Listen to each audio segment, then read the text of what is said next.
Pues vamos a iniciar. Eh, Buenas tardes a todas las personas que nos están acompañando en este primer webinar.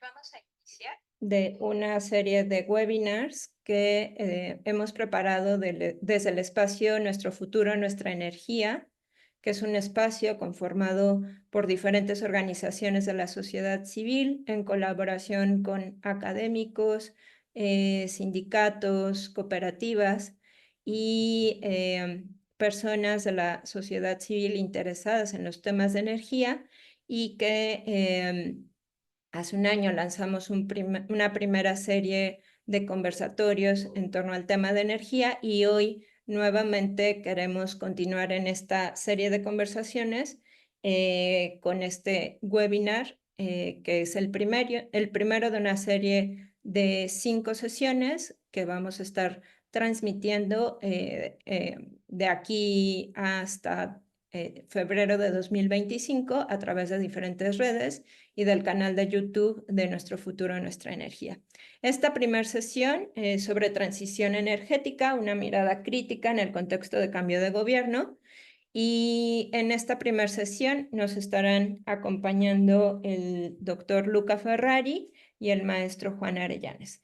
Voy a comentar rápidamente de qué trata esta primera sesión, en donde un poco lo que estamos buscando es conversar sobre el contexto actual de cambio de gobierno, en donde la crisis socioecológica es un elemento importante para la generación de políticas públicas y también para la definición de formas de actuar frente a esta crisis que impacta no solo a México, sino a todo el planeta.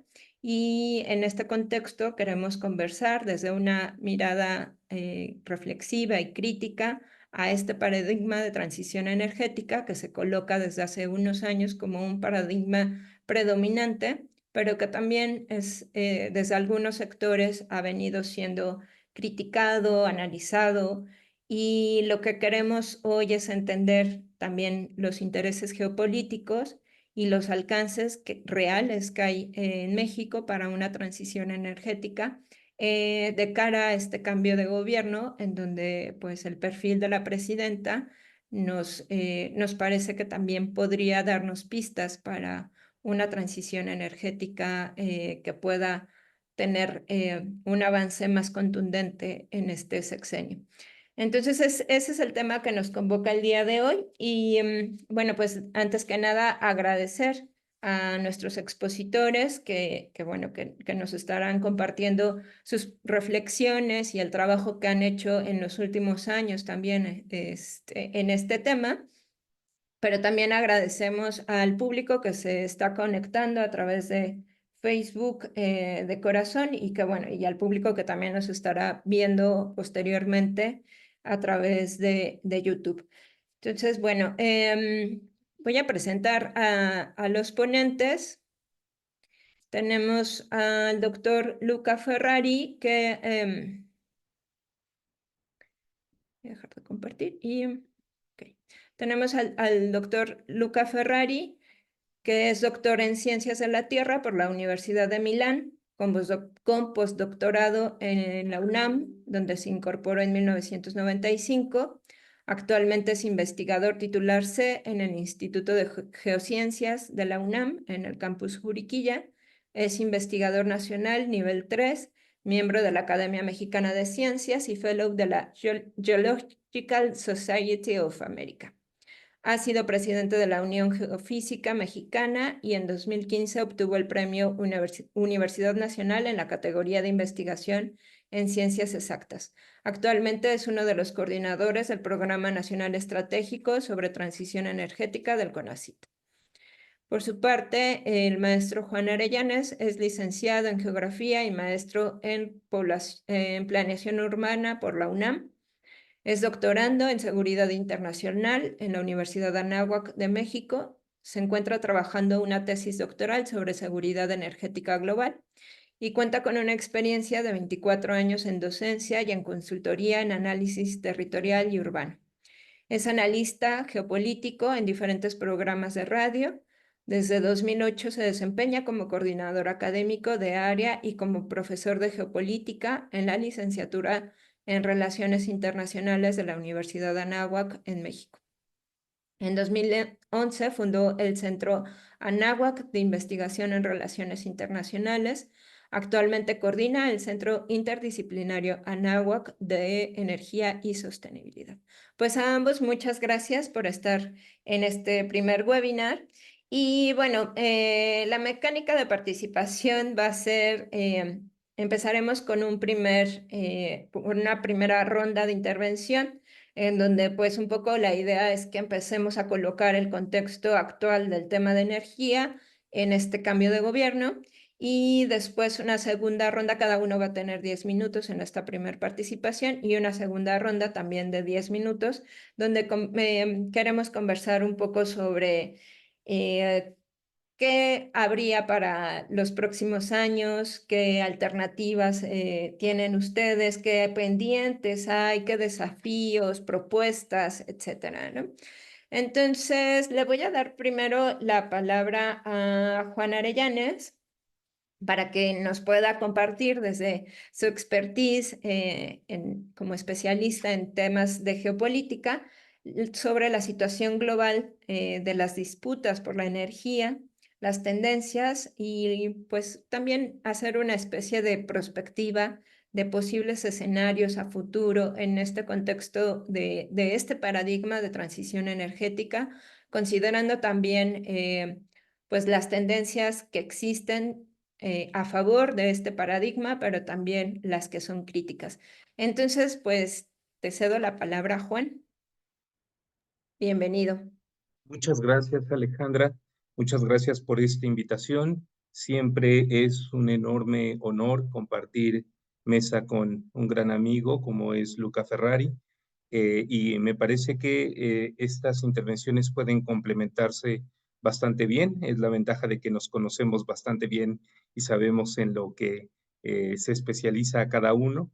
Así que me voy a enfocar sobre todo a hablar de lo que tú planteabas como una invitación a este tema, de comenzar por comprender el contexto global de esta llamada transición energética.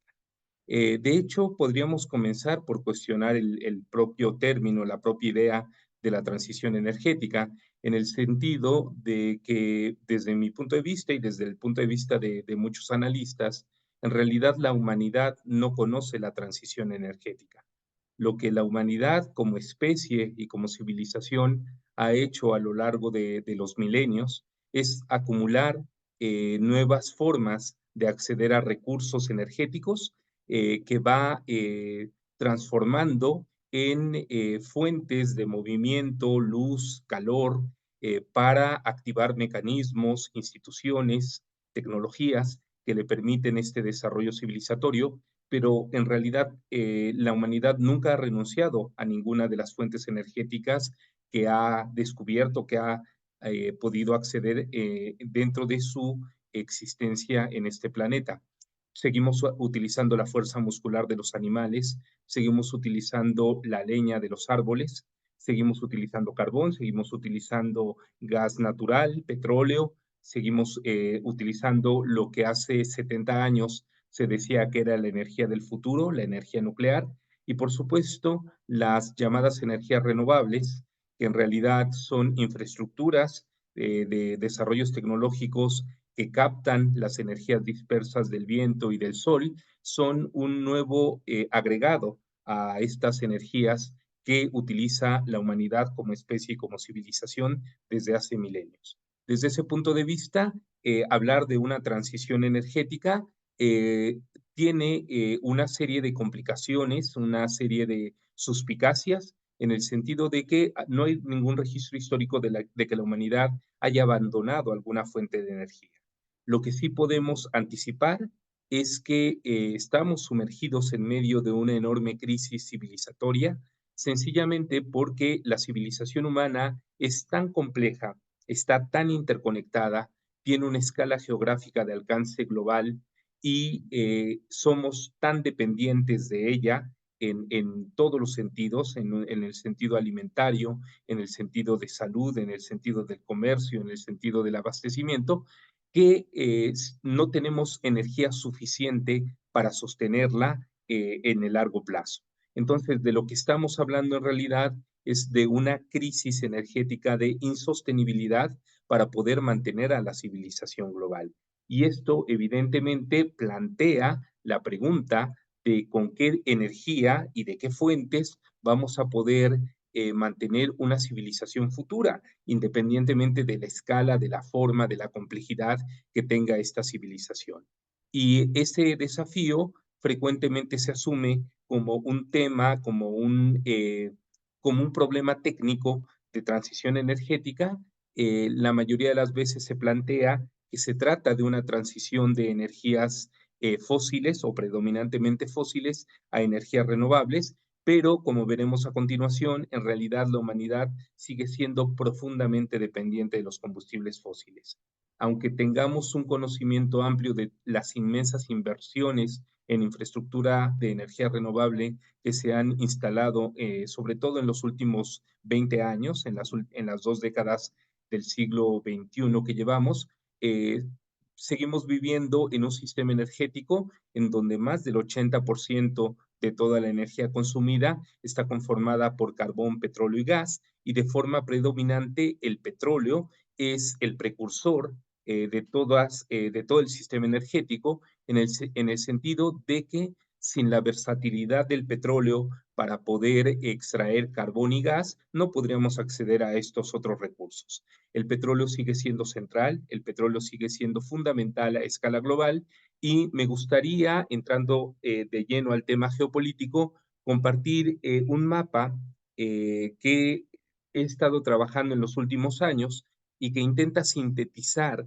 de qué trata la complejidad geopolítica que está viviendo el mundo. En realidad, este mapa está actualizado solamente hasta el año 2021, pero nos puede servir para entender cuál es la situación actual.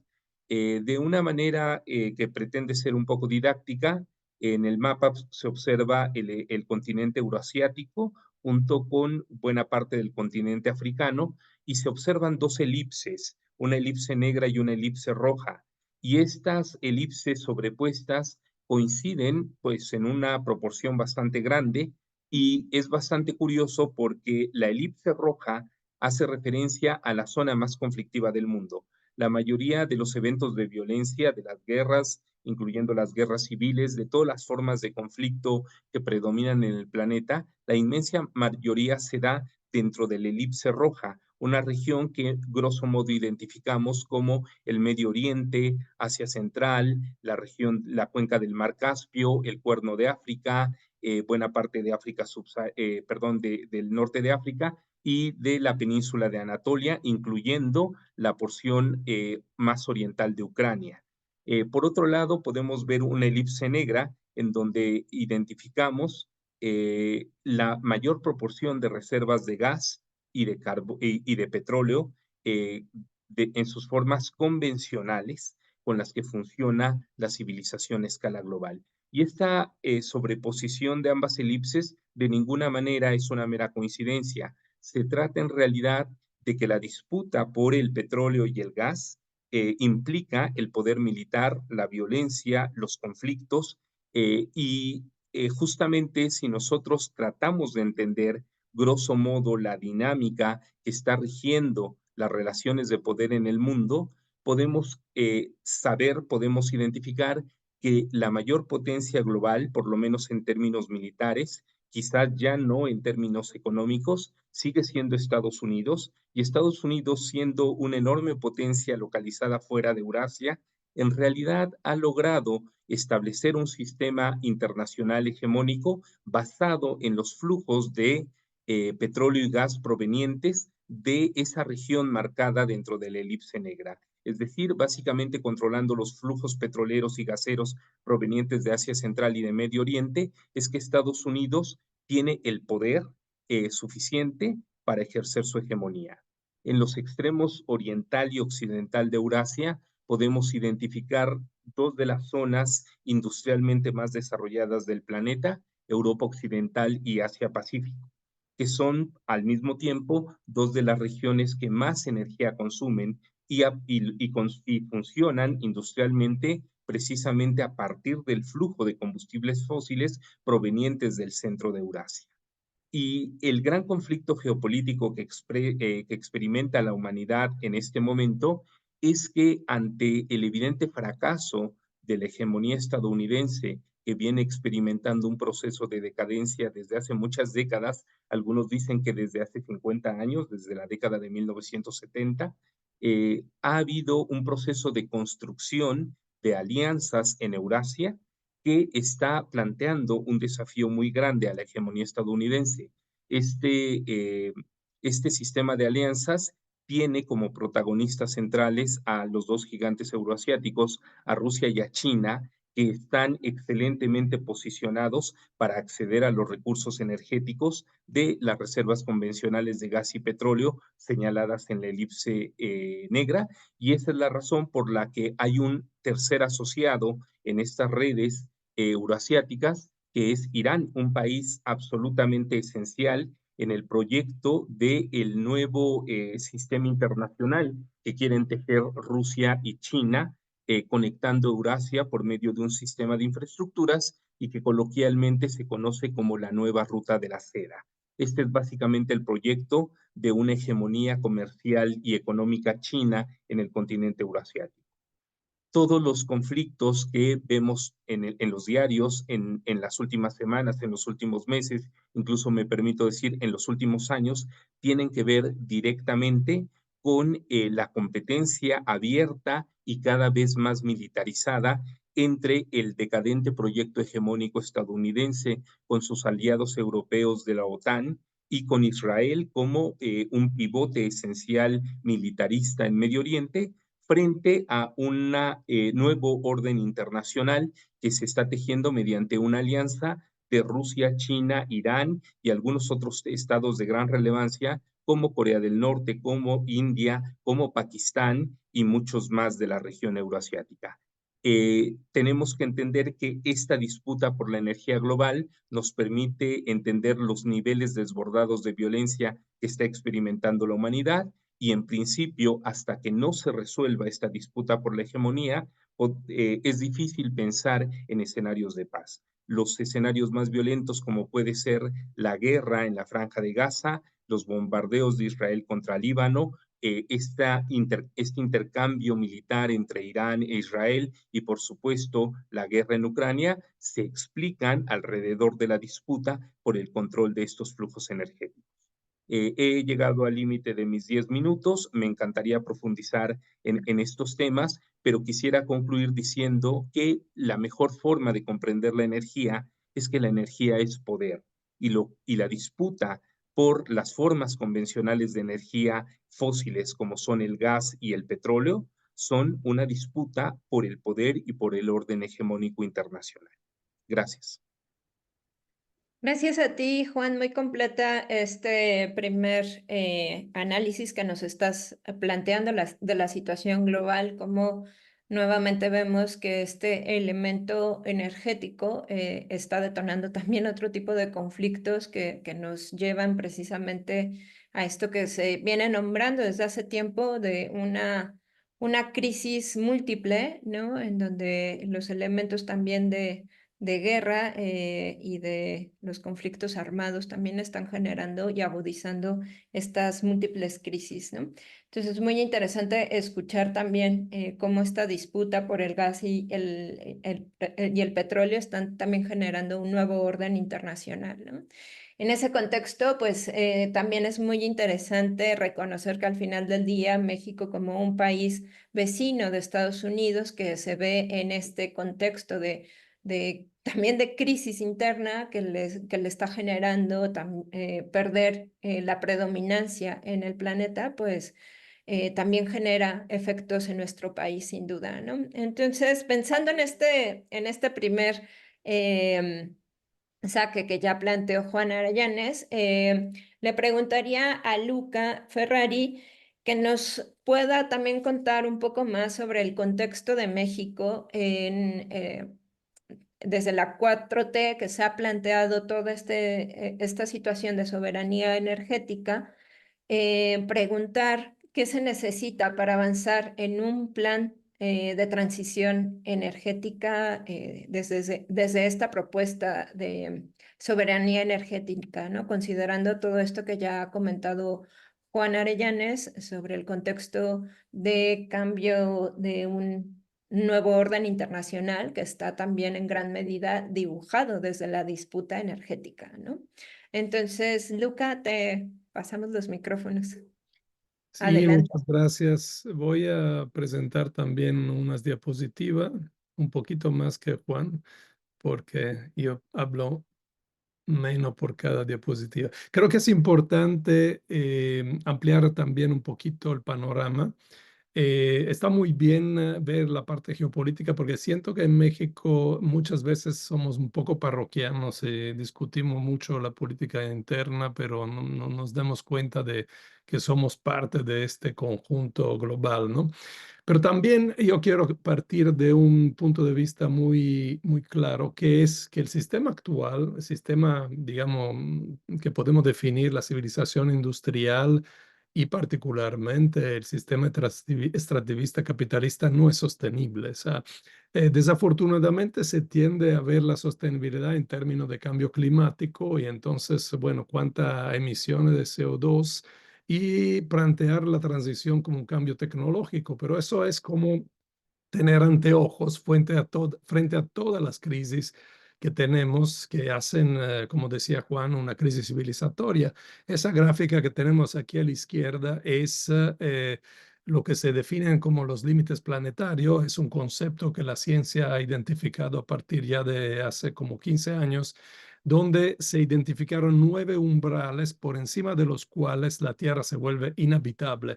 Y el cambio climático es solamente uno de estos, ¿no? Tenemos la integridad de la biosfera, es decir, la destrucción de ecosistemas y de especies, la deforestación, la contaminación, digamos, la perturbación del ciclo del agua y de los flujos biogeoquímicos de potasio y nitrógeno, la contaminación por microplásticos, químicos, etcétera, que ya han rebasado estos límites planetarios. Entonces, yo creo que cuando se habla de transición energética se tiene que hablar de algo mucho más amplio que simplemente las emisiones de CO2.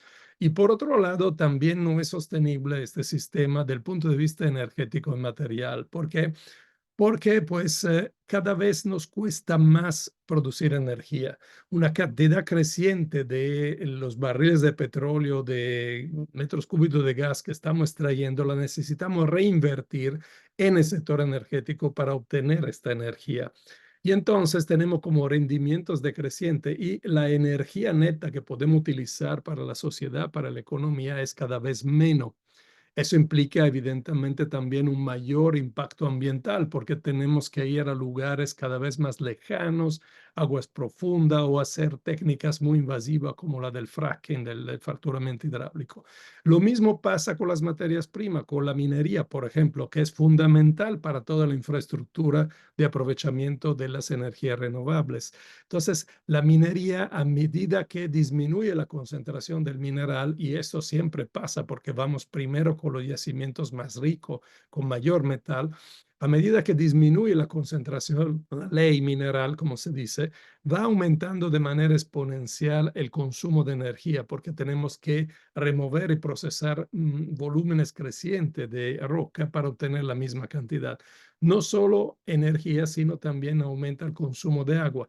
El agua entra en todos los procesos de refinación y procesamiento de los minerales. Entonces, dado esta situación, que es una situación, una tendencia general, venimos ahora a la situación de México. México tiene varios problemas. De hecho, yo digo que estamos en un predicamento, ¿no? Nosotros tenemos una alta dependencia de los combustibles fósiles. Según el último balance nacional de energía que ha salido hace pocos días, tenemos una dependencia de 88% de los combustibles fósiles. Podría ser un poco menos porque CENER no contabiliza de manera adecuada la biomasa, pero digamos al menos 85% de nuestra matriz energética está basada en gas natural principalmente, crudo, o sea, petróleo y luego en medida menor en carbón. Ahora, nosotros hemos pasado ya desde hace 20 y 15 años respectivamente el máximo, el pico de la producción de petróleo en 2004 y de gas en 2009. El consumo final que tenemos es principalmente en el sector del transporte, casi la mitad. Luego viene el consumo industrial, luego el conjunto de residencial, comercial y público, y luego en medida menor el agropecuario. Pero tenemos esta alta demanda energética de estos dos sectores, particularmente el transporte y la industria, que está asociada con una economía que está enfocada desde muchas décadas a la exportación, gracias a estos tratados de libre comercio que tenemos con Estados Unidos y que ahora se quisiera incluso impulsar aún más con esa cuestión del nearshoring o relocalización, digamos, desde China, con el cual Estados Unidos ya tiene una competencia global hacia México. Pero por otro lado, México tiene el problema que desde 9 años es importador neto de energía. Si bien exportamos todavía petróleo crudo, la energía que importamos a través de gasolina, diésel y sobre todo gas natural es mucho mayor de la del petróleo crudo. Entonces, no somos un país que exporta energía, somos un país que necesita energía y parte de esta energía la necesitamos precisamente para este sistema industrial que sirve básicamente a producir bienes baratos a Estados Unidos, pero que aquí se quedan todas las externalidades, ¿no?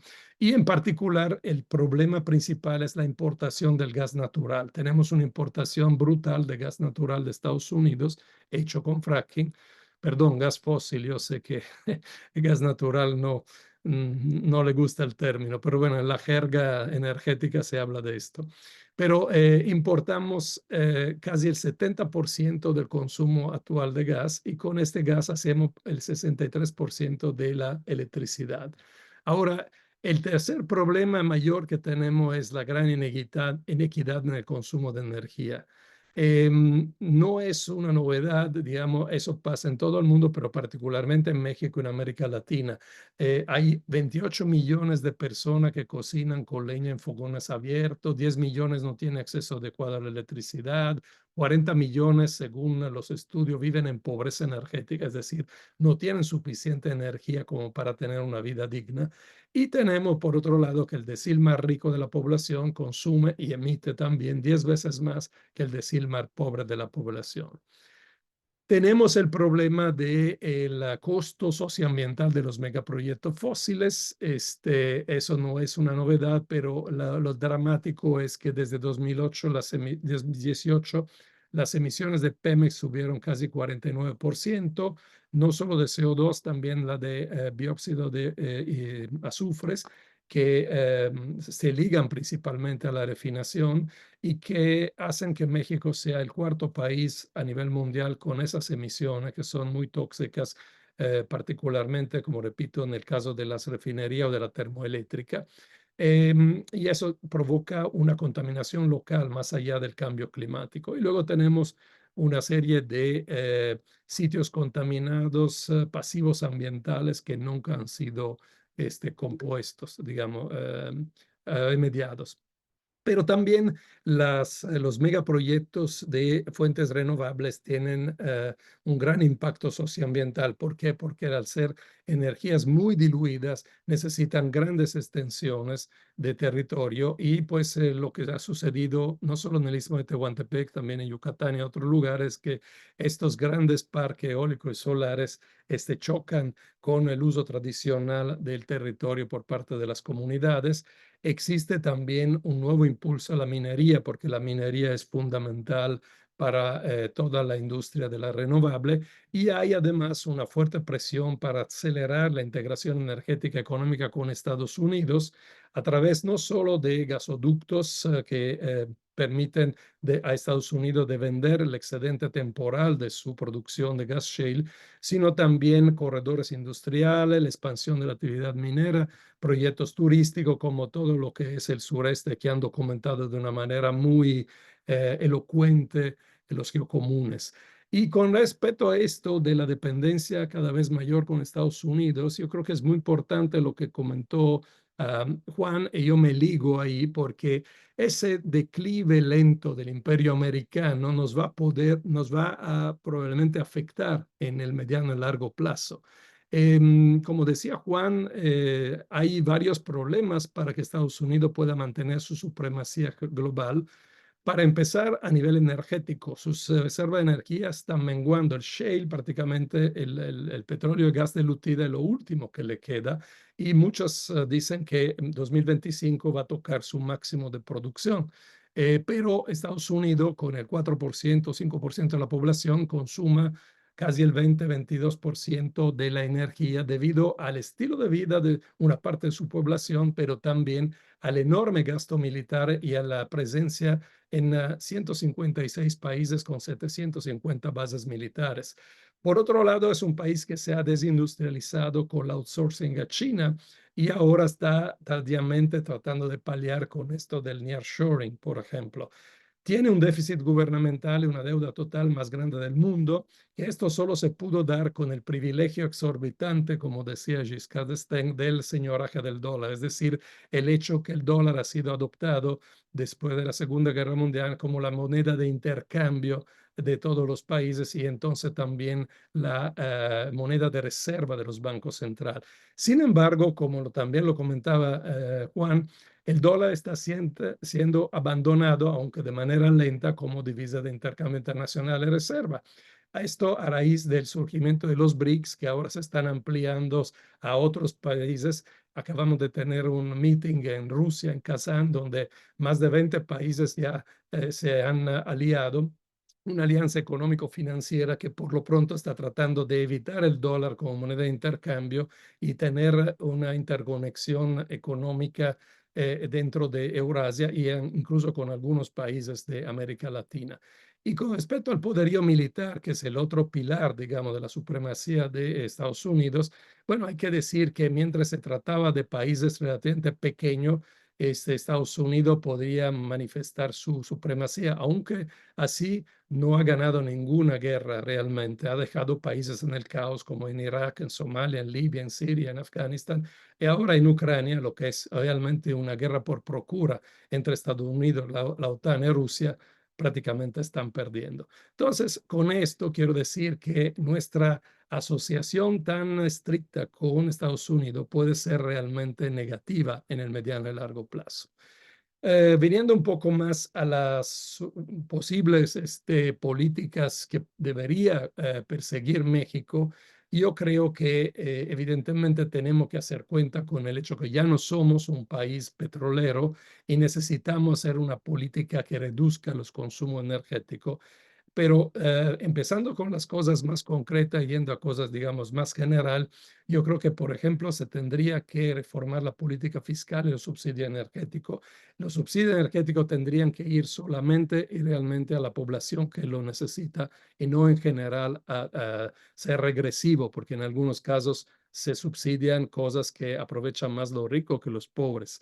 Se necesitaría, por ejemplo, reformar la ley de la industria eléctrica para impulsar la generación distribuida del sector social, de cooperativas, comunidades, dejar de pensar que solo existen los privados del Estado, sino también hay un sector social que puede ser muy importante a la hora de generar energía a nivel local, ser prosumidores. Deberíamos, en lugar de impulsar el nearshoring en una mayor integración con Estados Unidos, una industria enfocada a la exportación, deberíamos impulsar economías regionales, comercio local, a reducir las cadenas de suministro, porque a futuro la energía va a ser cada vez más cara y cada vez tiene más impacto ambiental. Deberíamos abandonar la obsolescencia programada, hacer economías más circulares, producir cosas que puedan durar, ser reparadas y luego puedan ser recicladas. Minimizar los impactos ecológicos, eso implica, más allá de las palabras, incluir las externalidades ambientales en los costos de los productos, impulsar tecnología regenerativa, no destructiva de la naturaleza. O sea, eso va en contra del extractivismo, evidentemente. Y también, en general, tener una estrategia nacional para una producción agroecológica. Si queremos dejar de usar los combustibles fósiles, tenemos que también dejar de usar agroquímicos, pesticidas, fertilizantes químicos e ir cada vez más hacia métodos de producción agrícola tradicionales. Y bueno, yo creo que con esto terminaría. Y aquí pongo dos productos que hemos hecho en los últimos años, un libro que pueden descargar en línea y se puede comprar en la librería. Se llama Transición Energética Justa y Sustentable. Es un mamotreto de 800 páginas, pero pueden leer por capítulo. Y esto es un reporte que acabamos de publicar donde hacemos escenarios, 4 escenarios para el futuro energético de México 2050, que puedo mencionar en una segunda intervención. Gracias. Gracias, Luca. Y bueno, muy interesante esto que nos estás planteando, este predicamento en el cual se encuentra México, ¿no? De un país que, como bien dices, ya no somos un país petrolero, ¿no? Y que tenemos que replantearnos cómo continuar en este escenario donde también, pues como vecinos de Estados Unidos, también vemos una caída del dólar y cómo eso impacta también a México, además en un contexto de creciente impulso a esta industria del nearshoring, ¿no? Cuando pues lo que tendríamos que estar pensando son todas estas otras estrategias que estás planteando, ¿no? Como economías locales, considerar las externalidades en el costo de los productos, un cambio en la política fiscal, etcétera, ¿no? Temas muy interesantes que sin duda deberían de ser parte de la agenda de este siguiente gobierno. Bueno, no de este siguiente, ya del gobierno que actualmente está en turno. Tenemos ya un par de preguntas que igual creo que las podemos colocar al final, pero que ya hacen referencia a esta situación de el contexto geopolítico, ¿no? De la situación bélica también, pero también del avance de China en México, de las empresas chinas en México en una disputa también por el territorio mexicano, ¿no? Que también hay que considerarlo en este contexto geopolítico de un nuevo orden internacional donde, como señalaba Juan Arellanes, pues también los países asiáticos van colocándose en esta disputa por los territorios, ¿no? Entonces, en esta segunda ronda vamos a platicar un poco más sobre los retos, sobre los pendientes que habría en este nuevo gobierno que se plantea como el segundo piso de la 4T. Y pues nuevamente empezamos con Juan. Juan, preguntarte para ti cuáles son los retos que tiene este gobierno de la presidenta Claudia Sheinbaum para una transición energética que sea justa. Y bueno, ya hay quienes agregan otros apellidos más, no solo justa, ¿no? Sino que también tenga otros componentes, incluso se hablan de algunos componentes como que no sea patriarcal, ¿no? Y que tampoco sea colonial, ¿no? Que a veces nos cuesta también mirarlo, pero que en un contexto como el mexicano, donde pues somos el resultado de una historia colonial, pues habría que considerar también este elemento de que la transición energética, aun cuando, como tú decías, pues hay muchísimas suspicacias a esta transición energética, incluso quienes prefieren hablar de transformación en lugar de transición energética y lo que ello implicaría también, ¿no? Pensando en este contexto mexicano de una historia colonial que hoy vemos se está repitiendo con los nuevos proyectos extractivistas que también se plantean desde la colonialidad, desde modos coloniales, incluyendo la transición energética, ¿no? Entonces, pues te paso la palabra, Juan, tienes 10 minutos. Muchas gracias de nuevo, Alejandra. Voy a tratar de hacer una intervención más sucinta porque finalmente el tema es complejo y nos extendimos en la primera intervención. Pero bueno, respondiendo concretamente la pregunta de cuáles son los desafíos y qué tendría que hacer el recién inaugurado gobierno mexicano para poder abordar esta transición energética, pues me parece que habría que comenzar por cuestiones básicas. En realidad, la transición energética, como ya lo planteaba, puede ser cuestionada de forma muy profunda en el sentido de que no es una experiencia que la humanidad pueda presumir de haber realizado. Ningún país, ni Alemania, ni Dinamarca, por más que nos cuenten historias acerca de muchas turbinas eólicas instaladas, ningún país ha logrado una transición energética. Creo que el gobierno de Andrés Manuel López Obrador en el sexenio pasado y en alguna medida el actual gobierno de Claudia Sheinbaum han puesto más el acento en el tema de la soberanía energética. Y me parece que vincular soberanía y transición energética es algo fundamental, porque no queremos transitar hacia algo que no sea soberano. Y aquí valdría la pena preguntar, ¿qué tan importante es que sea soberano? ¿Es lo más importante que México sea soberano energéticamente? Pues quizás lo más importante, aún más que lograr una transición y aún más que lograr que sea soberano energéticamente nuestro proyecto de nación, lo que habría que preguntar es si el proyecto energético de México y el esquema, la estructura energética de México es sostenible. Y preguntarnos si es sostenible no es preguntarnos si la energía es limpia, si el cambio climático, si la protección de los ecosistemas, que no son asuntos menores, porque como bien señalaba Luca, los límites planetarios están en una situación crítica. Pero en realidad el cuestionarnos si son sostenibles obedece a una pregunta de base científica. Aquello que no es sostenible colapsa. Es decir, un sistema energético que no sea sostenible colapsa. Y por supuesto, a mí me encantaría vivir en un país que goce de soberanía energética, pero para poder ser soberanos energéticamente, lo primero que tendríamos que hacer es ajustar nuestros consumos energéticos a los recursos endógenos, a los recursos propios que tiene México, y esa situación en este momento no se cumple, porque con los datos que presentó Luca queda bastante claro que somos extremada y riesgosamente dependientes de la producción por fracking tanto de gas como de petrolíferos de Texas y que importamos por medio de gasoductos. Realmente no hay soberanía energética.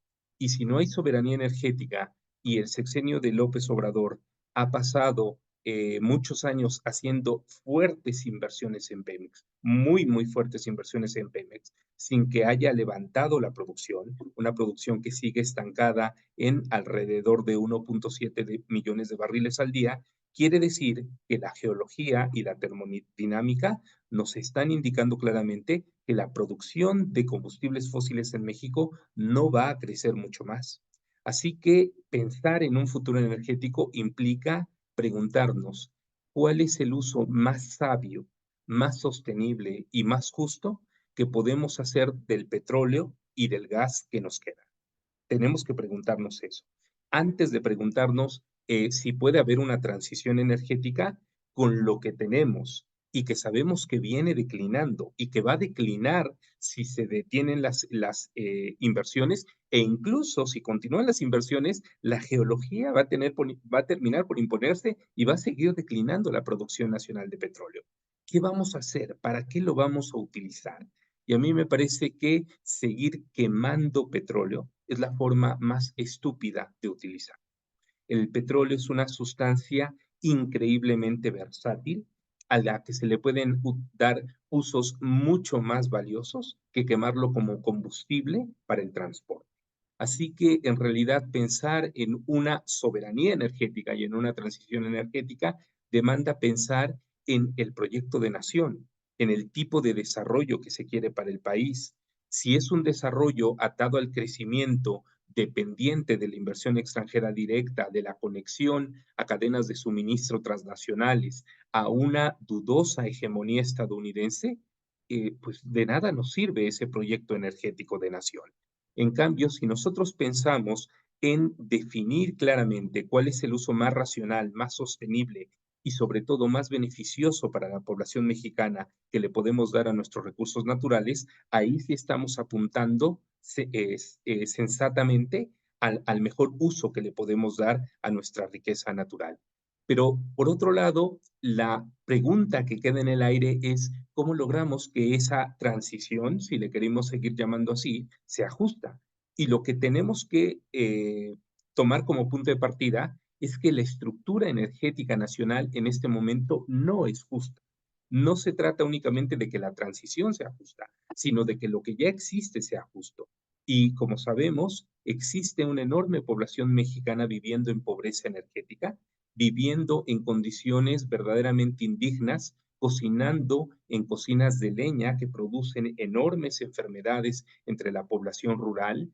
Hay población que no tiene todavía acceso a la electricidad, es por supuesto una población minoritaria, pero también hay incertidumbre sobre el futuro eléctrico. Hay experiencias latinoamericanas muy tristes recientes, como la de Cuba y la de Ecuador, que nos recuerdan que los sistemas eléctricos son vulnerables a la falta de combustible, son vulnerables a la falta de redundancia de los sistemas, son vulnerables a los eventos naturales, como pueden ser los huracanes, son vulnerables a la corrupción de los gobiernos, como está ocurriendo claramente en el caso de Ecuador. Y por supuesto, México pretendiendo convertirse en una plataforma industrializada en el contexto del nearshoring y en este contexto más amplio de la competencia geoestratégica entre China y Estados Unidos, necesita más energía eléctrica, porque toda la inversión extranjera directa que llegue, todas las nuevas industrias que lleguen a instalarse, van a demandar más energía eléctrica, una energía eléctrica que de acuerdo con los propios planes de Comisión Federal de Electricidad va a provenir de plantas eléctricas de cogeneración que funcionan a partir de gas natural. Y ese gas natural viene de Texas, no es un producto nacional.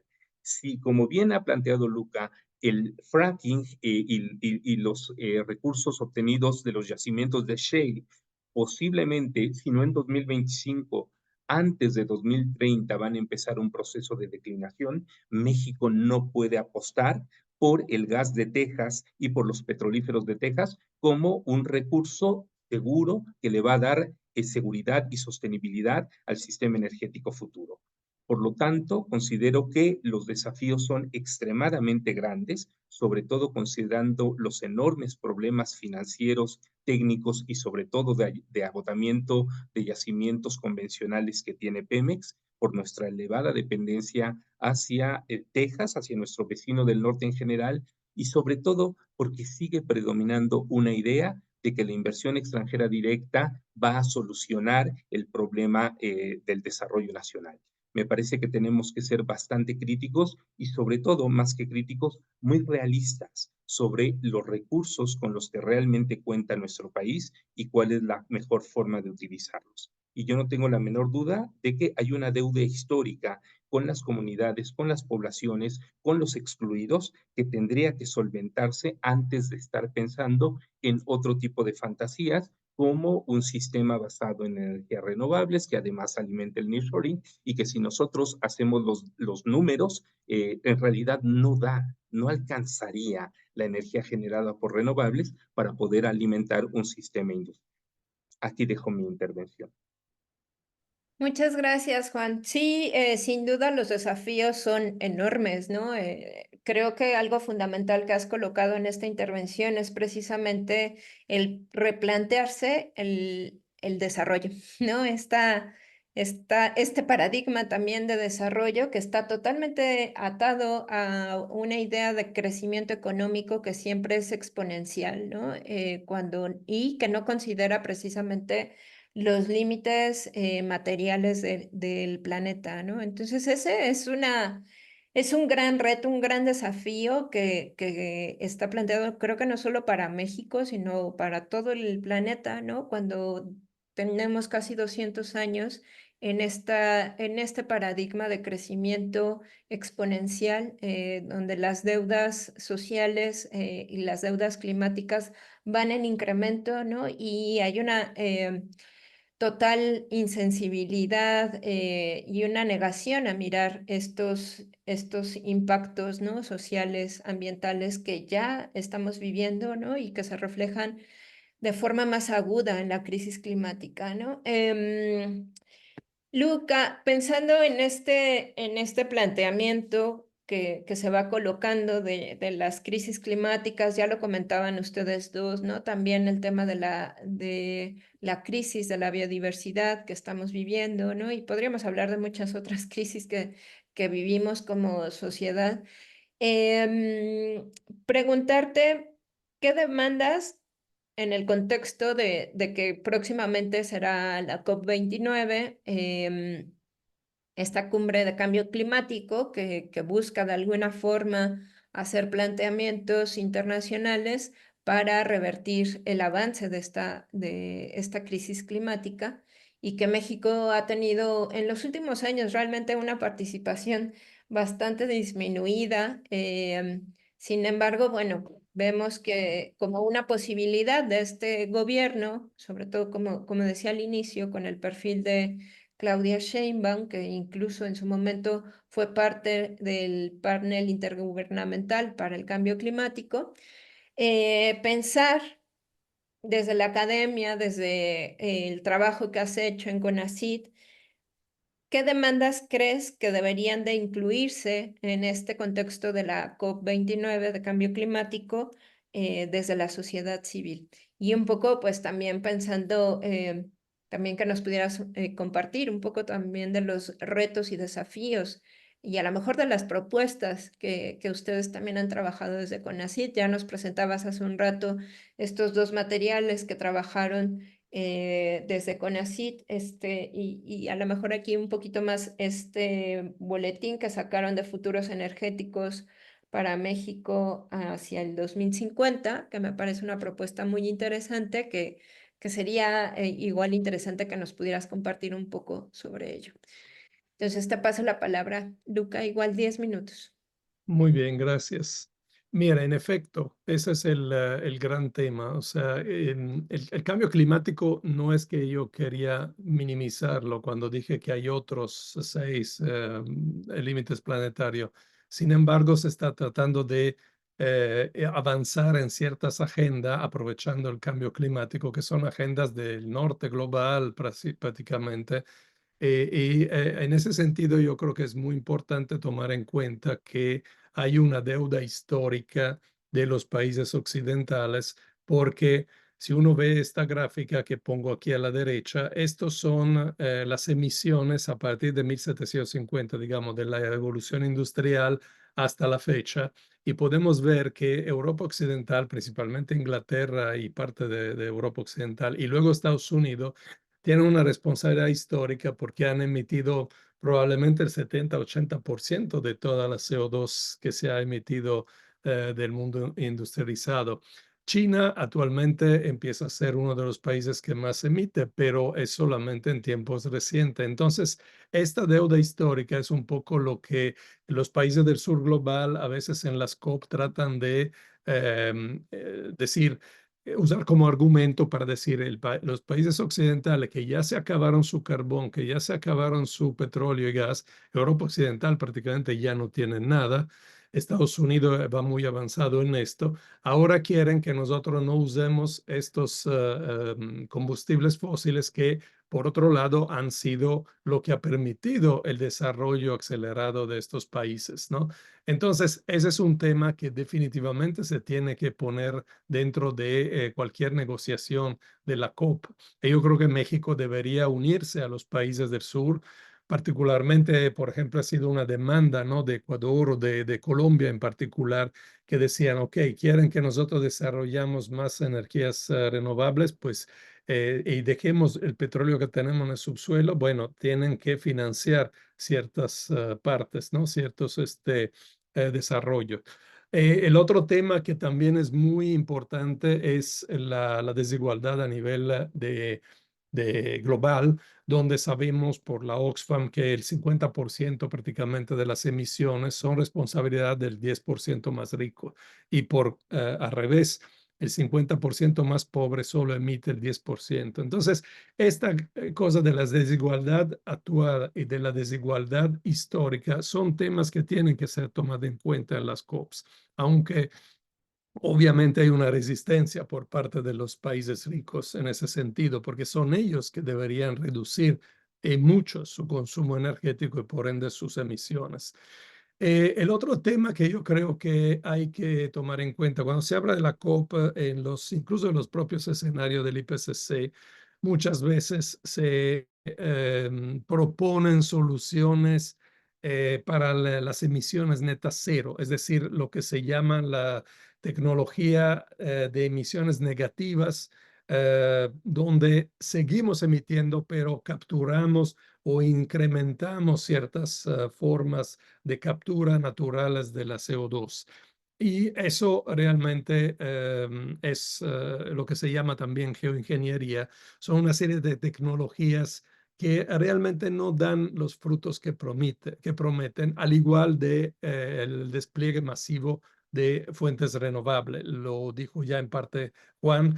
Evidentemente, el futuro va a ser hacia la renovable porque petróleo, gas y carbón se van a acabar. Son recursos no renovables, pero de ninguna forma podemos mantener el monstruo de sistema energético que hemos creado con formas de energía altamente concentradas, abundante y barata, al menos hasta el siglo pasado, con fuentes renovables. Todo esto implica, evidentemente, llegar a una reducción de los consumos. Las soluciones tecnológicas, entonces, yo creo que son un tema muy controversial y de hecho me pareció interesante ese estudio que publicaron el año pasado, que retomó el Guardian, donde se analizaron los principales proyectos de compensación de emisiones, que en realidad son proyectos donde otra vez se trata de hacer negocio al amparo de esta cuestión del cambio climático, donde se ha mostrado esto, que la gran mayoría de todos estos proyectos de compensación, digamos, de emisiones netas cero, en realidad no tienen el efecto que se promete. No se puede confiar, digamos, en esto para reducir las emisiones de gases de efecto invernadero. De hecho, como decía en este estudio, un total de 39 de los 50 principales proyectos fueron clasificados como junk, como chatarra, se traduce, digamos, sin valor, debido a una o más fallas fundamentales que socavan la reducción de las emisiones prometidas. En realidad, es otra vez un poco como los bonos de carbono, es todo un sistema. Vivimos en un sistema que trata de hacer negocio de cualquier cosa. Ahora lo trata de hacer a través de el cambio climático, de los bonos de compensación, de tecnologías de compensación que finalmente no sirven o de el despliegue masivo de fuentes renovables. Entonces, yo creo que estas cosas no deberíamos estar apoyándola como país y también creo que si tengo todavía unos minutos, quería comentarle un poco del trabajo que hicimos tratando de modelar escenarios posibles para el futuro energético de México, donde en ese trabajo que le mencionaba al principio y que se puede bajar libremente en Internet, en el sitio de CONACYT, consideramos qué efecto tendrían estos cuatro escenarios. Uno es un escenario, digamos, inercial, business as usual, como se dice en inglés, donde básicamente es el programa que tiene México de los sexenios anteriores, el plan de negocio de Pemex, el programa de desarrollo del sistema eléctrico nacional, donde se sigue produciendo, tratando de producir combustibles fósiles, si crece el sistema eléctrico, pero como decía Juan, principalmente con importación de gas. Uno que es el crecimiento verde, un poco el que plantean las agencias internacionales de energía como la IEA, la IRENA, pero también otros dos escenarios que han sido sugeridos, uno por la literatura internacional que se llama de vida digna, y esos son escenarios bottom-up, o sea, desde abajo se ven cuáles son las necesidades básicas de la población y se ve cómo se pueden cumplirla, tratando de disminuir al máximo el consumo de energía y también las emisiones. Esos dos escenarios, uno es en azul, es el que ha sugerido un trabajo de la literatura internacional, Millward Hopkins, del 2021, y el otro es el mismo, pero adaptado para las especificidades que tiene México, ¿no? Entonces, muy brevemente le voy a decir que lo que hemos visto es que sí se puede a 2050 reducir hasta el 62% el consumo de energía de México comparado a 2021, que era el año base, y también disminuir mucho el uso de materiales, de materias primas. Y eso redunda evidentemente en emisiones de gases de efecto invernadero casi cero, a diferencia de los otros dos escenarios, el escenario inercial y el escenario del crecimiento verde, que implica una gran masificación eléctrica, pero que además estos otros dos escenarios no pueden cumplir, como ya lo decía Juan, con la cantidad de energía que podemos producir en México y la cantidad de materias primas que tenemos en México. Y también esos dos escenarios de mayor reducción de la energía y de las emisiones, a su vez, podrían alcanzar la independencia energética dentro de poquísimos años, digamos, como para 2033, etc. Ahora, ¿eso a qué cuesta?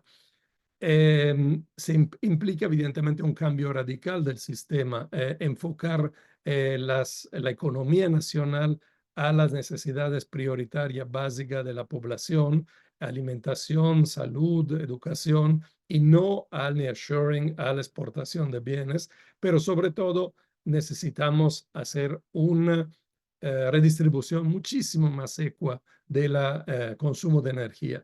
Aquí pueden ver los primeros dos escenarios, que sigue siendo muy desigual. Esos son los deciles de población, los deciles de ingresos, y podemos ver que 2021 a 2050 hasta crece la desigualdad. En el caso del crecimiento verde disminuye, pero muy poco. Pero en el caso de los otros dos escenarios, tenemos una redistribución muy fuerte y eso implica poner un tope al consumo de los deciles más ricos. Entonces, bueno, con esto yo creo que terminaría mi intervención diciendo que, digo, el reporte lo pueden leer en línea, son como 130 páginas, aquí lo he sintetizado de manera extrema, pero sí sería posible satisfacer las demandas de la mayor parte de la población para una vida digna con los recursos que tenemos en México. Sin embargo, eso implica cambios muy, muy fuertes al sistema que tenemos en la actualidad. Gracias. Muchas gracias, Luca. Muchas gracias, Juan. Pues bueno, hemos tenido un panorama muy amplio de lo que implicaría para este nuevo gobierno avanzar realmente en una transición energética con los retos que ustedes ya han mencionado, que van desde un escenario permanente que permanece de pobreza energética en nuestro país, con una deuda histórica de desigualdades, de marginación, donde precisamente la redistribución de la energía sería uno de los retos que tendría este nuevo gobierno, ¿no? Pero también otro de los retos sería replantearse como país el paradigma bajo el que queremos continuar en un contexto donde la predominancia es este paradigma de desarrollo con crecimiento económico al infinito, en donde precisamente más que una transición energética, como ya se ha mencionado aquí, pues estamos viviendo una acumulación de tecnologías energéticas, ¿no? Donde conviven al mismo tiempo el gas fósil con el uso de leña, ¿no? Y donde también conviven los aerogeneradores y la generación de energía con paneles solares, pues con la biomasa, ¿no? Como una constante que está ahí de forma permanente y que pues al final del día para muchísimas familias de México resuelve las necesidades básicas de energía, ¿no? Entonces, plantearse estos escenarios es muy importante.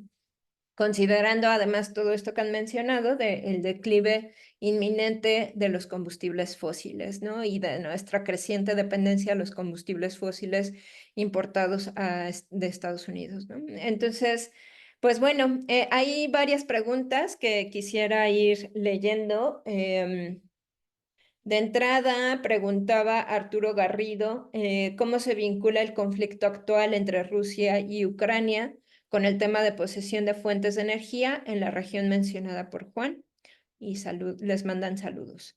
Juan Carlos Beas pregunta, bueno, comenta que es interesante la aproximación a la crisis global que complementa y explica la disputa por los territorios para la circulación de mercancías, como son los corredores internacionales, y envía saludos desde el Istmo.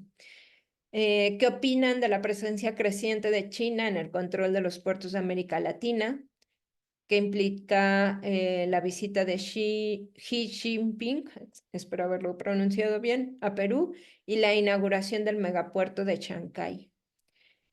También Sofía García comenta primero sobre el gobierno federal que anunciará próximamente el Plan Nacional de Energía y se han venido anunciando que habrá nuevas reglas para gestionar el sistema eléctrico. Y pregunta qué implicaciones creen que esta medida puede tener a nivel socioambiental. ¿Qué lectura podríamos tener sobre este tipo de medida? Pensando que este gobierno tiene pensado impulsar las energías renovables a partir de la gestión con el uso de bancos de baterías para asegurar un suministro constante. Ramón GS comenta que cualquier forma de generación de energía como producto consumible que responde más bien a teorías del mercado que a teorías científicas, seguirán siendo un elemento pilar que sostiene el paradigma de la perseverancia de las naciones. Interesante también esto, ¿no? Como viene también dentro de una idea de Estado-nación.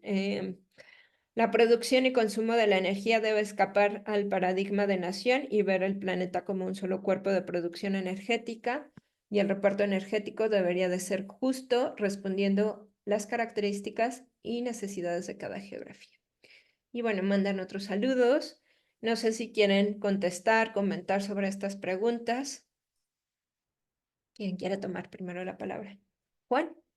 Muchas gracias. Sí, yo creo que para respetar el orden, además me siento capaz de dar alguna opinión sobre las dos primeras preguntas que tienen que ver directamente con cuestiones geopolíticas, pero sí quisiera también hacer un comentario adicional sobre este tema de que la energía tiene que tener una perspectiva global y no nacional. Pero bueno, comienzo por este comentario, o más bien con esta pregunta sobre cuál es el papel de la guerra en Ucrania en esta disputa energética global. Bueno, la guerra en Ucrania es básicamente una guerra por el mercado energético europeo. Europa, la industrialización europea de las últimas décadas y en especial la industria alemana, había funcionado con gas proveniente de Rusia. Un gas que no solamente es abundante y barato, sino que además llegaba con mucha facilidad a Alemania y a otros centros industriales de Europa por medio de gasoductos, lo cual reduce sustancialmente el costo de transporte de este combustible.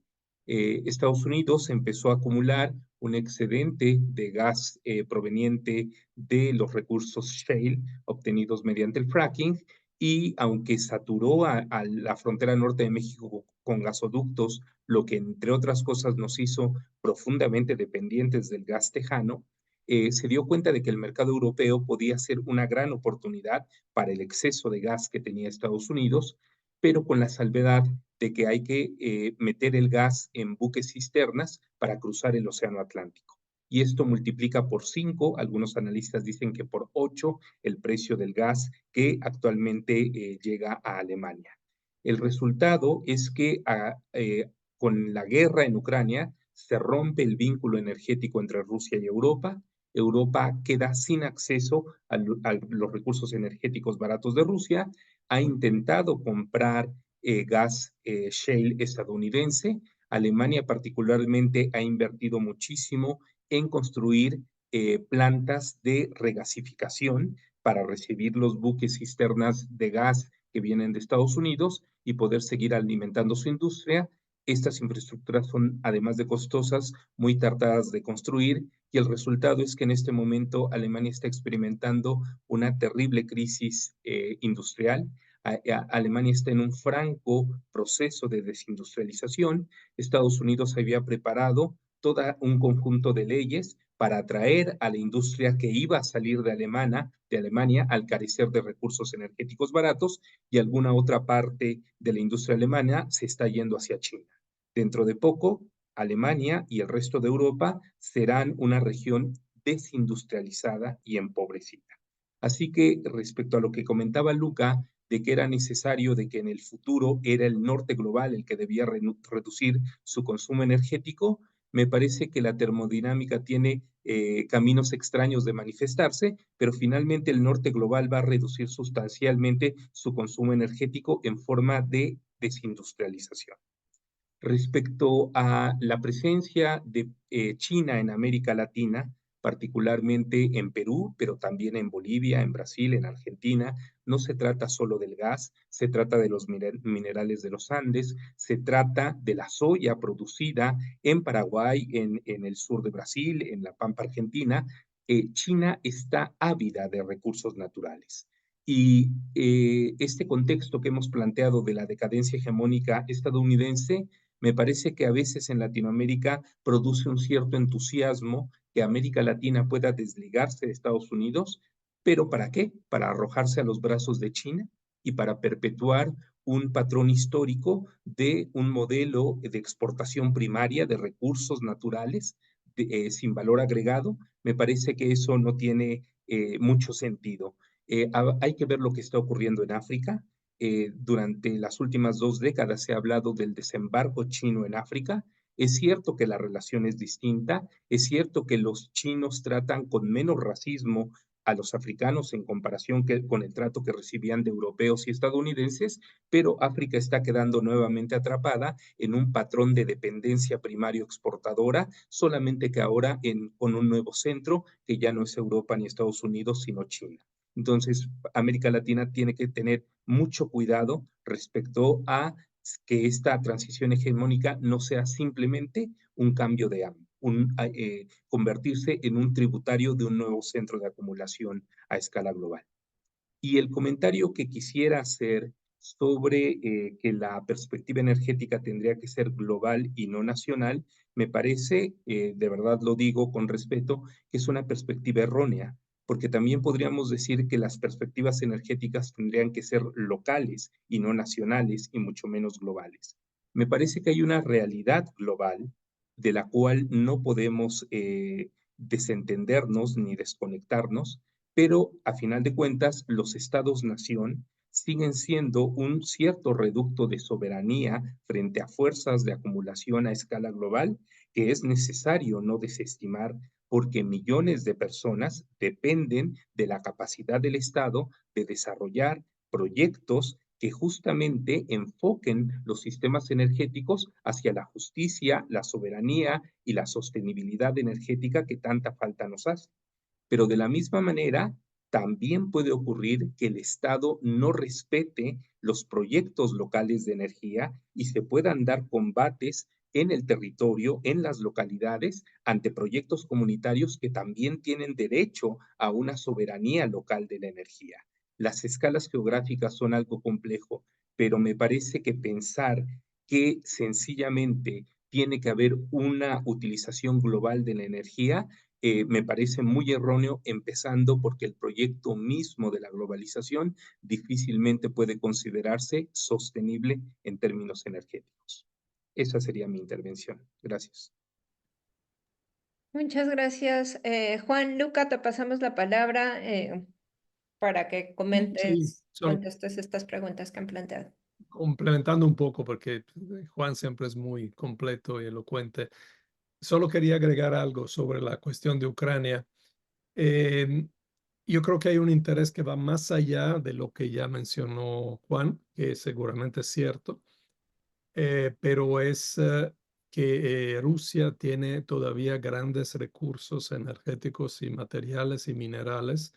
Y después de la caída de la Unión Soviética en 1991, hubo un periodo hasta más o menos el 2000, cuando llegó al poder Putin, donde Estados Unidos y, digamos, Europa Occidental trataron de, algunos dicen saquear, pero digamos, comprar a precio de ganga todo lo que se podía de Rusia.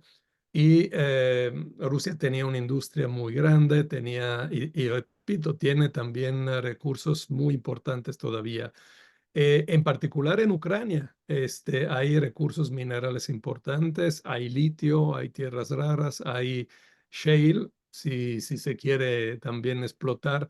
Entonces, finalmente, parte del conflicto, más allá de la confrontación entre dos superpotencias y más allá de que para Rusia es una cuestión existencial, ellos no podían permitir, digamos, según su interés nacional, que la OTAN llegara a la frontera, digamos, de Rusia y estuviera con bases militares, que en 20 minutos podía llegar un misil nuclear a Moscú. Pero también hay un interés muy concreto en recursos materiales, minerales y energéticos en Ucrania, y está esta cuestión que decíamos al principio: el occidente se está quedando sin la energía que consuma abundantemente y sin minerales. Los minerales estratégicos para la transición renovable, de hecho, están en el sur global, principalmente América Latina, África, en parte en China, en parte en el sureste de Asia. Y entonces hay una serie de conflictos que finalmente se pueden interpretar en el marco de quién se queda con los últimos recursos que hay en el planeta. Ojalá que esto cambie, digamos, y no, o por lo menos que no se llegue a un conflicto serio como un conflicto nuclear, pero desafortunadamente muchas de las guerras recientes se pueden interpretar en ese sentido. Con respecto a la pregunta sobre el Plan Nacional de Energía y lo que implica para el sistema eléctrico nacional, bueno, creo que no se ha publicado todavía algo muy específico. Están las declaraciones, digamos, de campaña de la presidenta y un poco lo que se anunció después de su toma de poder. Hay cosas que han anunciado que son, yo creo, un poco contradictorias, porque por un lado quieren seguir apoyando a Pemex, pero por el otro quieren que Pemex también se meta a lo del litio, que Pemex, digamos, que el sistema eléctrico tenga una gran participación de fuente renovable. Y ahí yo creo que se han hecho declaraciones un poco a la ligera, porque cuando se dijo que para 2030 el sistema eléctrico tendría que depender 45% de energía renovable, por lo menos ella dijo esto y yo entiendo que se refiere a la generación eléctrica, porque si fuera la matriz global sería absurdo, pero aún así es imposible. O sea, actualmente generamos el 21% de la electricidad con fuente renovable.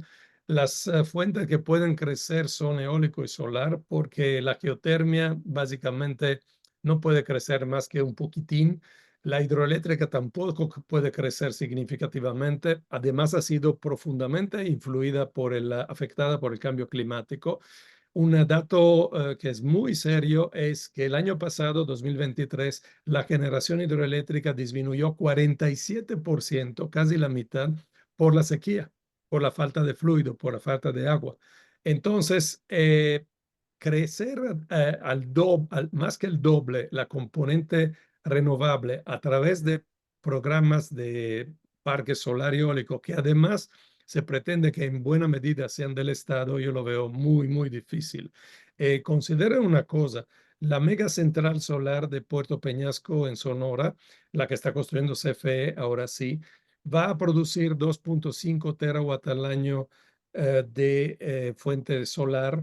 Esto es el 0.7% del consumo eléctrico mexicano, y se va a tardar 4 años, va a terminar en 2026 con un costo de $1.700 millones.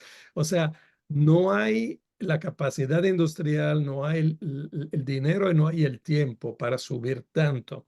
La única manera con que podamos realmente aumentar la parte renovable es disminuyendo el consumo de fósiles y en ese sentido manteniendo o subiendo un poco la producción renovable. Pero esto tiene el problema que han enfrentado ya otros países donde la penetración de la renovable es mayor, como Alemania. Alemania ha llegado al 52% de la generación eléctrica por fuente renovable, pero se ha tardado 25 años y ha gastado probablemente 650.000 millones de euros. Y además tienen el problema de compensar la variabilidad de la generación eólico solar, que no es controlable, y eso se hace lamentablemente en gran medida con combustibles fósiles y particularmente con gas fósil. Entonces, el tema de las baterías, del almacenamiento es importante, pero las baterías cubren solamente cuestiones de minuto, hora, quizás un día. El problema es ver cómo gestionar un sistema eléctrico con gran cantidad de renovable, y yo creo que en algún momento tendremos que llegar al problema de limitar el consumo eléctrico del lado de la oferta, del lado de la demanda, no ver cómo le hacemos con la oferta. llegará un momento que tendríamos que decir que podemos gastar cierta cantidad de energía eléctrica cuando hay mucho sol o cuando hay mucho viento, pero cuando no los hay, tendríamos que hacer reducciones de la demanda eléctrica. Sé que suena un poco raro, un poco absurdo, pero miren lo que está pasando en Cuba o miren lo que está pasando en otros países donde de repente de plano no hay energía eléctrica. Yo creo que en lugar, como decía Juan, en lugar de hacer grandes planes de ampliación, nearshoring, etcétera, más bien deberíamos pensar cómo mantener un consumo básico de electricidad para todas las necesidades prioritarias. Y por último, alguien mencionaba del tema de la financia, la energía. Y no sé si entendí bien, y también la cuestión, o sea, es claro que con artilugios, artimañas financieras se ha podido, digamos, posponer un poco este pico del consumo, de la producción de energía basada en fósiles, pero eso tiene una vigencia, o sea, el mundo se está endeudando cada vez más, tiene una deuda ya impagable, que es casi 4 veces el PIB mundial. O sea, la deuda de todo el mundo es 4 veces todo lo que se produce en el mundo en un año. Eso es absurdo. La finanza está ligada a un hilo y yo creo que lo más probable es que en los próximos años vamos a tener una crisis financiera importante porque hay mucho dinero que no está basado en nada y entonces ahí regresaremos a ver que quién tiene las materias primas, quién tiene la energía, quién tiene la capacidad industrial, son los países que van a salir un poco más adelante, pero finalmente los límites planetarios valen para todos, también para China, Rusia, etcétera. Probablemente esos países que detienen ahora la principal cantidad de energía, materias primas y capacidad industrial, se van a quedar un poco más de tiempo con este crecimiento, pero estamos en un planeta finito que es igual para todos. Entonces, y además está todo el problema ambiental, ecológico y cambio climático que afecta por igual, no por igual, pero afecta a todo el planeta. Así que tenemos que hacer cuenta con los límites de este pobre planeta del cual dependemos todos para la supervivencia. Gracias, Luca. Pues nos acercamos ya al cierre de este primer webinar de Nuestro futuro, nuestra energía. Y pues bueno, sin duda este es un tema apasionante porque precisamente nos replantea cómo queremos continuar existiendo como especie en este planeta donde la especie humana no es la única. Donde el planeta ha existido sin nosotros durante muchos siglos y donde el planeta también se puede reconstruir por sí mismo sin nosotros. Entonces es un tema sumamente apasionante donde, como también ustedes han mencionado, creo que el tema de la escala es algo que tendríamos que estar considerando, que este gobierno tendría que estar considerando. Pero también esto que ustedes han mencionado, ¿no? Sobre la disminución del consumo, y aquí hay un gran tema que son los patrones de consumo que se nos han impuesto en las últimas 5 décadas que apuntan a un consumo excesivo que busca llenar necesidades que no son básicas. Y ahí recurro un poco a Iván Illich, que planteaba precisamente la cuestión de cómo hasta cierto punto estos servicios de confort, estos benefactores de confort, hasta cierto punto llegan a un momento en que en lugar de generarnos un beneficio, pueden desencadenar todo esto que estamos viendo y que son una serie de problemáticas que van en incremento, ¿no? Entonces, será importante que no solo este gobierno, sino que la sociedad civil, las organizaciones, la academia, las cooperativas, los sindicatos, nos replanteemos cómo queremos continuar coexistiendo en este planeta, considerando también que somos ecodependientes e interdependientes y que no podemos existir como humanidad sin la naturaleza, ¿no? Y que también somos naturaleza. Entonces, pues muchas gracias, Luca Ferrari, Juan Arellanes por compartirnos todas estas reflexiones, estos trabajos que han venido desarrollando. Y pues para cerrar, quisiera agradecer también a quienes nos han seguido en esta transmisión en vivo a través de Corazón Defensa del Territorio, a la organización a la que pertenezco. Pero también les quiero invitar a que nos acompañen en los siguientes episodios de este ciclo de webinarios que están organizados por Nuestro Futuro, Nuestra Energía. Los invitamos también a que visiten la página de Nuestro Futuro, Nuestra Energía, que es así, nuestro futuro junto, _medio, nuestraenergia.org.